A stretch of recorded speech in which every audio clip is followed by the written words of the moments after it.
Nous reprenons nos travaux. Madame la députée de Sherbrooke, si vous voulez bien nous lire votre amendement, s'il vous plaît. Bien sûr, avec plaisir, Madame la Présidente. Donc, après l'article 70 du projet de loi, ajoutez l'article suivant, 70.1.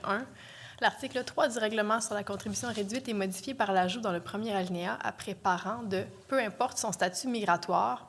Le premier alinéa de l'article 3 du règlement sur la contribution réduite se lira « Est admissible au paiement de la contribution réduite le parent, peu importe son statut migratoire, qui réside au Québec et qui satisfait à l'une des conditions suivantes. » Le ministre ne sera pas surpris de cette demande parce que ça fait partie des premiers dossiers dont on a discuté ensemble quand il a été nommé ministre. Par le passé, les demandeurs d'asile avaient accès à des places à contribution réduite.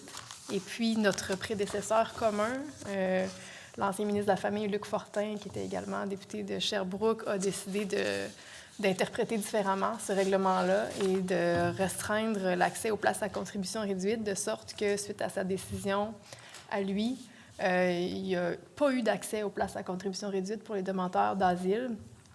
Ça fait en sorte que ces personnes-là sont placées dans une position très difficile, ne peuvent pas, par exemple, suivre des cours de francisation, ne peuvent pas occuper d'emploi alors que certains sont qualifiés, simplement parce qu'ils n'ont pas accès à une place à contribution réduite.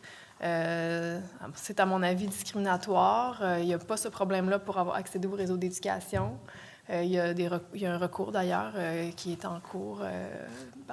C'est un mouvement qui s'est créé, un recours juridique. Donc, je propose au ministre de régler le problème ici, de reconnaître que peu importe le statut migratoire du parent, mais s'il satisfait aux autres conditions d'admissibilité, il pourra avoir accès à une place à contribution réduite. Je pense que c'est très, très important de faire ça, honnêtement. Là, on discute beaucoup ici à l'Assemblée nationale, dans une autre commission en ce moment d'ailleurs, de la langue française, de l'importance pour les personnes immigrantes d'accéder à la francisation. Je sais que c'est une volonté politique du gouvernement de faciliter l'accès à la francisation. Ils ont posé des gestes dans ce sens-là, d'ailleurs, pour élargir l'accès. Mais c'est un frein en particulier pour les femmes en ce moment, parce que ce sont elles qui restent à la maison quand ils n'ont pas accès à une place à contribution réduite. Donc, ça limite leur intégration, ça limite leur participation au marché du travail. Je pense qu'on ne peut pas se priver de ces gens-là, on ne peut pas leur empêcher d'apprendre le français, on devrait leur donner accès. Puis c'est rétablir un droit qu'elles avaient auparavant, jusqu'à ce que le prédécesseur du ministre décide d'interpréter différemment le règlement. Mais elles ont déjà eu ce droit-là, elles l'ont perdu. Si je me souviens bien, c'était en 2017 ou en 2018. Ça fait pas si longtemps que ça, là. Donc, simplement, je voudrais qu'on ramène ce droit-là qui existe à partir du moment où leurs enfants fréquentent nos écoles. Ils peuvent y accéder. Merci. Monsieur le ministre. Madame la Présidente, sur cette question-là, je sais que ça tient à cœur la députée de Sherbrooke. Je trouve que c'est une question qui est aussi très intéressante, mais je suis obligé de vous répondre de façon très, très plate que je ne pourrais pas commenter ça parce qu'effectivement, il y a une cause qui est devant les tribunaux et c'est en cours actuellement. Le procès va débuter le 21 avril, le 22 aussi, c'est ce qu'on m'indique.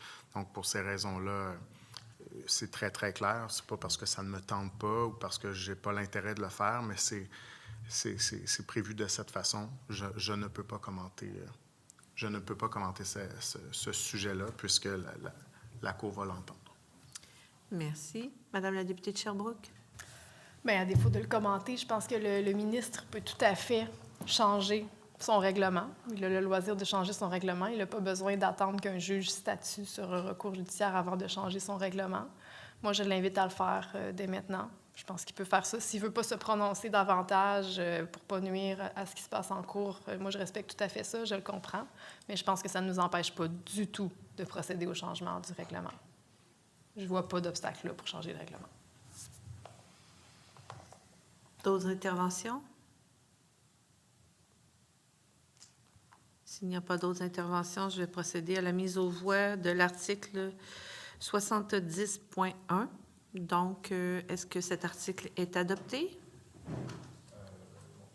Rejeté?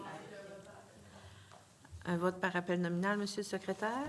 Oui. Pour, contre, abstention, Mme Labrie-Sherbrooke. Pour. M. Lacombe-Papineau. Contre. M. Jacques Mégantic. Contre. Mme Blais Abitibi-Ouest. Contre. Mme Jeannotte Labelle. Contre. Mme Dansereau-Verchères. Contre. M. Toin-Rousseau. Contre. Madame McElwain-Westmount-Saint-Louis, Pour. Madame Yvon Joliette, Madame Damour-Mirabel, Abstention. Donc, l'article 70.1 est rejeté.